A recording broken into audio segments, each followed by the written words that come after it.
기쁨이 충만한 하루가 되시기 바라겠습니다. 오늘 말씀은 요한 3서 1장 2절 말씀입니다. 사랑하는 자여 내 영혼이 잘됨 같이 내가 범사에 잘되고 강건하기를 내가 간구하노라. 아멘. 오늘 말씀 2절에 보면 영혼이 잘되면 범사가 잘되고 육체도 건강하다라는 말씀이 나옵니다. 그런데 이 말씀은 신앙적으로 많은 논란이 있는 말씀이었다라는 것입니다. 영혼이 잘 되는 것이 무엇인가에 대한 그런 논란이 있어 왔는데요. 그래서 오늘은 영혼이 잘 되는 것이라는 게 무엇인지 거기에 대한 성경적인 의미를 찾아보도록 하겠고요. 또 영혼이 잘 되는 것이 아닌 것, 그 모조품들이 어떤 것이 있는지를 살펴보면서 은혜를 나누겠습니다. 첫 번째는요, 적극적 사고방식, 긍정적 사고방식에 의한 영혼의 개발은 성경이 말하는 영혼이 잘 되는 것이 아니다라는 겁니다. 영혼이 잘 된다고 했을 때 사람들은 적극적인 사고방식, 긍정적인 사고방식을 생각하기가 쉽습니다. 많은 사람들이 그렇게 생각을 하는데 어떠한 어려움이 있어도 긍정적 사고방식을 개발하라. 그러면 모든 걸 이겨낼 수 있고 또 긍정적인 사고방식대로 뭐든지 이루어질 것이다. 이렇게 주장하는 사람들이 많다라는 겁니다. 그런데 이것이 성경적이지 않다라는 그런 의미인데요. 이런 적극적 사고방식과 긍정적 사고방식은 고난을 이겨내는데 또 우리가 삶을 살아가는데 긍정적인 역할을 하는 것은 분명히 있습니다. 그런데요, 이 적극적 사고방식, 긍정적 사고방식은 근본적으로 인본주의라는 겁니다. 그러니까 사람이 주인이 돼서 하는 생각들이죠. 신본적인 것이 아니다라는 겁니다. 인본적인 것과 신본적인 것의 그 핵심 쟁점이 뭐냐면 죄가 해결되지 않았다. 죄의 문제라는 것이죠. 그러니까 죄가 여전히 있는데 적극적이고 긍정적이다라는 건요, 하나님과 상관없는 그런 삶의 방향이다라는 겁니다. 그래서 죄가 해결되지 않고 적극적이고 긍정적일 때 죄를 적극적으로 추구하는 경우가 많고 자신의 욕망을 적극적으로 추구하는 그런 경우가 많다라는 거죠. 그러면 이런 모습은 하나님으로부터 멀어져 있는 거고 하나님의 진노의 대상이 될 수밖에 없다라는 겁니다.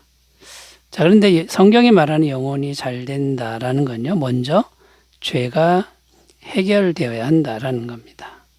이 죄가 해결돼야 하나님과 함께하는 그런 영혼이 되는데 이것을 위해서 필요한 게 뭐냐면 날마다 회개하는 겁니다. 그리고 날마다 겸손히 기도하는 것이죠. 나의 적극적 사고방식을 주장하는 게 아니라 겸손히 기도하는 것이다라는 겁니다. 요한일서 1장 9절입니다. 만일 우리가 우리 죄를 자백하면 그는 미쁘시고 의로우사 우리 죄를 사하시며 우리를 모든 불의에서 깨끗하게 하실 것이요. 그러니까 죄를 자백하는 이런 성실한 노력이 필요하다. 그래야 죄사함을 받는다라는 거고요. 또 겸손한 기도는 빌립보서 4장 6절입니다. 아무것도 염려하지 말고 다만 모든 일에 기도와 간구로 너희 구할 것을 감사함으로 하나님께 아뢰라. 그러니까 겸손하게 하나님 앞에 필요를 구하는 이런 태도가 필요하다라는 겁니다. 또 적극적 사고방식, 긍정적 사고방식의 문제가 또 뭐가 있냐면요. 하나님을 이용한다라는 겁니다.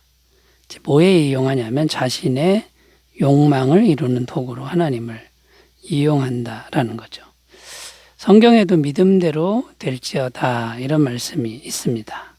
그래서 믿음을 가지는데 문제는 자기의 욕망이 만들어낸 그 믿음을 가지고 내가 믿음을 가졌으니 하나님은 믿음대로 움직여 주셔야만 한다라고 하는, 이렇게 하나님을 자기 마음대로 움직이려고 하는 이런 삶의 모습으로 나타나는데 아주 좋지 않은 모습이 되는 거죠.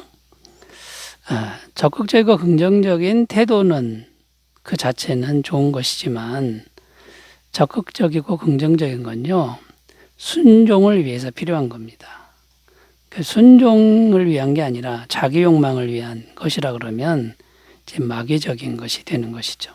사무엘상 15장 22절, 사무엘이 이르되 여호와께서 번제와 다른 제사를 그의 목소리를 청종하는 것을 좋아하심 같이 좋아하시겠나이까. 순종이 제사보다 낫고 듣는 것이 순양의 기름보다 나으니. 아무리 대단한 걸 해도 순종보다 못하다. 아무것도 하지 않아도 순종이 제일이다라고 말씀하는 걸 우리가 귀담아 들었으면 좋겠습니다. 자, 여러분, 영혼이 잘 된다라고 했을 때 적극적 사고방식, 긍정적 사고방식에 의한 내 영혼의 개발은 영혼이 잘 되는 게 아니다. 이것을 잘 정립하셨으면 좋겠습니다. 자, 두 번째 또 가보겠습니다. 두 번째 또 영혼이 잘 되는 게 아닌 게 뭐냐면요, 고난이라고 하는 것은 다 영혼이 잘못된 것이다. 이렇게 해석하는 게 잘못됐다라는 겁니다.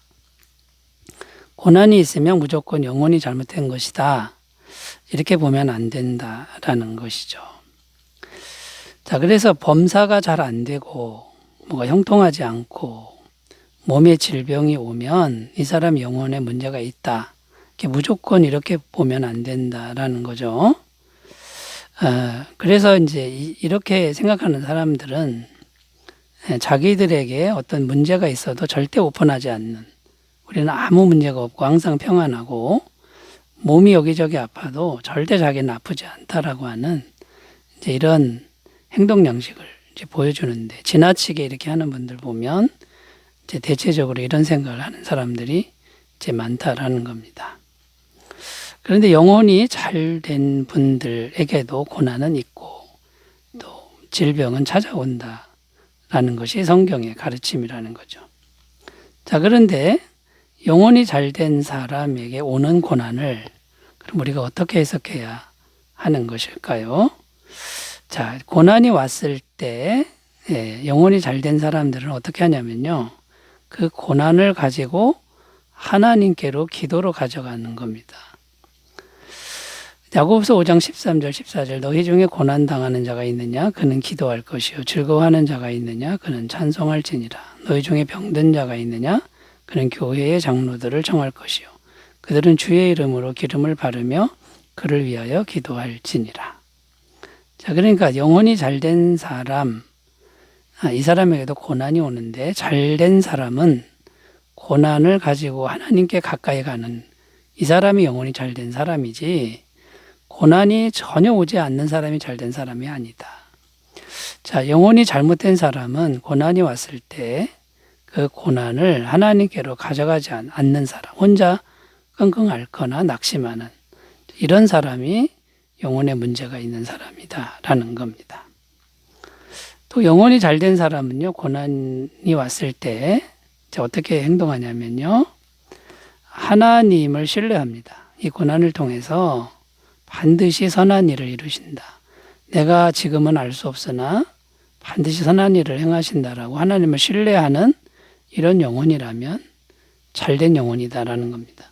로마서 8장 28절, 우리가 알거니와 하나님을 사랑하는 자 곧 그의 뜻대로 부르심을 입은 자들에게는 모든 것이 합력하여 선을 이루느니라. 이렇게 어떤 힘든 일이 생겨도 하나님의 선하심을 믿는 것, 자, 이 사람은 영혼이 잘 된 사람이죠. 그리고 또 영혼이 잘 된 사람은요, 이 땅에서 주님의 일을 하려면 당연히 고난은 받는 것이다. 이렇게 생각하는 사람은 영혼이 잘 된 사람이고요. 주의 일을 하는데 고난이 전혀 있으면 안 된다라고 생각하는 사람은 아직 영혼이 잘 된 것이 아니다라는 겁니다. 디모데서 1장 8절, 그러므로 너는 내가 우리 주를 증언함과 또는 주를 위하여 갇힌 자 된 나를 부끄러워하지 말고 오직 하나님의 능력을 따라 복음과 함께 고난을 받으라. 이 땅에서 성도는 마귀 때문에, 죄 때문에 고난을 받게 되어 있습니다. 특별히 하나님의 일을 하려면 마귀의 저항이 있고 대적이 있기 때문에 피해갈 수 없다. 이렇게 생각하는 그런 영혼을 가진 것이죠. 자, 여러분 두 번째 우리가 생각해 봤는데요. 일이 잘 안 되고 몸이 아플 때에도 그것을 가지고 하나님께로 가까이 가지고 나아가서 더 깊은 진리를 깨우치는 이제 이런 모습이라면 이제 영혼이 잘 된 모습이다. 이렇게 정립하셨으면 좋겠습니다. 자, 세 번째로 한번 가보겠습니다. 세 번째는 결론적인 얘기인데요. 영혼이 잘 된다. 이 말은요. 비가 오나 눈이 오나 평안하나 고난이 있으나 항상 하나님이 함께 하시는 영혼이다. 자, 그 영혼을 만들려고 노력하는 것이다. 라는 것입니다. 자, 그러면 이제 하나님과 늘 함께하는 영혼을 만들려면요. 우리가 겸손해야 됩니다. 많은 일을 하는 것보다 겸손히 하나님과 함께하는 것. 여기에 더 에너지를 쏟아야 되는 거죠. 미가서 6장 6절 8절 내가 무엇을 가지고 여호와 앞에 나아가며 높으신 하나님께 경배할까? 내가 번제물로 일련된 송아지를 가지고 그 앞에 나아갈까? 여호와께서 천천히 순양이나 만만의 강물 같은 기름을 기뻐하실까? 내 허물을 위하여 내 마다들을 내 영혼의 죄로 말미암아 내 몸에 열매를 드릴까? 사람아 주께서 선한 것이 무엇임을 내게 보이셨나니 여호와께서 내게 구하시는 것은 오직 정의를 행하며 인자를 사랑하며 겸손하게 내 하나님과 함께 행하는 것이 아니냐. 여러분 많은 일을 하는 것보다 영원히 하나님과 함께 하는 것 이것을 중점적으로 추구한다 그러면 정말 잘된 영혼이 될 줄로 믿습니다. 자, 그래서 우리가 조심해야 될 게 우리 영혼이 하나님과 분리되지 않도록 우리가 늘 자신의 영혼을 점검하는 게 필요하고요. 매일 우리가 해야 될 일은 늘 회개하고 예수님을 절대적으로 의지해야 된다라는 것이죠. 자, 여러분 이렇게 영혼이 하나님과 함께하면요, 성경은요 부족함이 없게 하신다라고 약속하고 있습니다. 시편 23편 1절 2절 여호와는 나의 목자시니 내게 부족함이 없으리로다. 그가 나를 푸른 풀밭에 누이시며 쉴 만한 물가로 인도하시는도다. 이렇게 하나님의 부족함이 없는 손길이 계속된다. 이렇게 말씀하고 있고요. 때로 우리가 고난이 올지라도 고난 중에도 필요를 공급하신다고 약속하고 있습니다. 빌립보서 4장 19절 나의 하나님이 그리스도 예수 안에서 영광 가운데 그 풍성한 대로 너희 모든 쓸 것을 채우시리라. 그러니까 고난이 없을 수는 없는데 그때에도 필요를 공급하고 또 피할 길도 내시고 감당할 만큼만 시험을 주시고 궁극적으로는 영생과 연결된 영혼이기 때문에 우리는 지금 죽어도 영원한 천국에 갈 수 있다라고 하는 이런 영혼의 상태가 된다라는 것이죠. 자, 여러분 인본적인 영혼이 잘 되는 이런 것을 내려놓고 겸손히 하나님과 함께하는 영혼이 되시기 바라겠습니다. 기도합니다. 하나님 아버지, 진실로 우리 영혼이 잘 되는 길을 가게 하옵소서. 예수님의 이름으로 기도드립니다. 아멘. 좋은 하루 되시기 바라겠습니다. 감사합니다.